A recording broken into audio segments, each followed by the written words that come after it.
আসসালামু আলাইকুম, কেমন আছেন সবাই? আশা করছি আল্লাহর অশেষ রহমতে খুবই ভালো আছেন।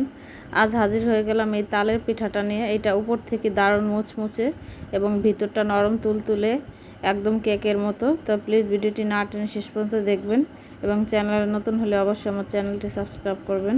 তো এখানে দেখেন আমি মেজারমেন্ট কাপ মেপে নিয়েছি। 1 কাপের মতো নিয়ে নিলাম শুকনো চালের গুঁড়ো এবং হাফ কাপের মতো ময়দা নিয়ে নিলাম। আপনারা এখানে চাইলে ময়দার পরিবর্তে সুজি বা আটা যে কোনো একটা অ্যাড করতে পারেন।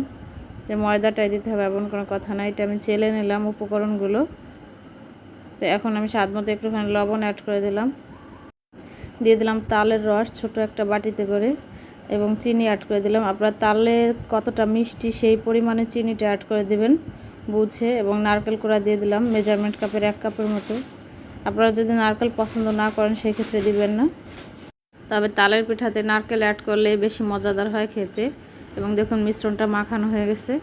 তো এটা যেহেতু শুকনো চালের গুঁড়া, এই জন্য আমি এটা একটা প্লেট দিয়ে আধা ঘন্টার মতো ঢেকে রেখে দিয়েছিলাম। আপনারা চাইলে সঙ্গে সঙ্গে বানিয়ে নিতে পারেন। এবং আধা ঘন্টা পরে দেখুন হাতে একটু তেল ব্রাশ করে নিচ্ছি আমি, এতে করে এই যে এভাবে গোল গোল করে দিতে ভালো হবে, সুবিধা হবে। এবং এখানে আমি কিছুটা তেল গরম বসিয়ে রেখেছিলাম। তেলটা মিডিয়াম গরম করতে হবে এবং চুলার আঁচটা সবসময় লোতে রাখতে হবে। এই পিঠাগুলো ভাজার সময় কোনো রকম তাড়াহুড়া করা যাবে না। এবং অনেকগুলো পিঠা দিয়ে দিলাম, দেখতেই পাচ্ছেন। চুলার আঁচটা লোতে রেখে আমি ভেজে নেব। তো আমার একটা সাইড হয়ে গেছে, আমি এখন পিঠাগুলো উল্টে দেব।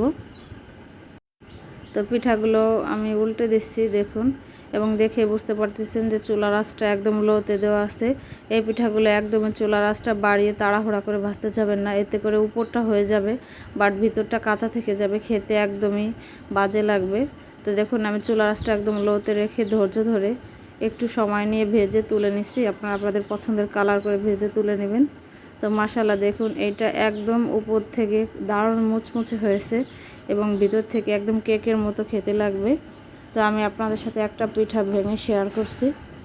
তো দেখুন ভিডিওটি যদি একটুও ভালো লাগে, উপকারে লাগে, তাহলে অবশ্যই আমার চ্যানেল সাবস্ক্রাইব করবেন। তো আজকের ভিডিও এই পর্যন্তই। আল্লাহ হাফেজ।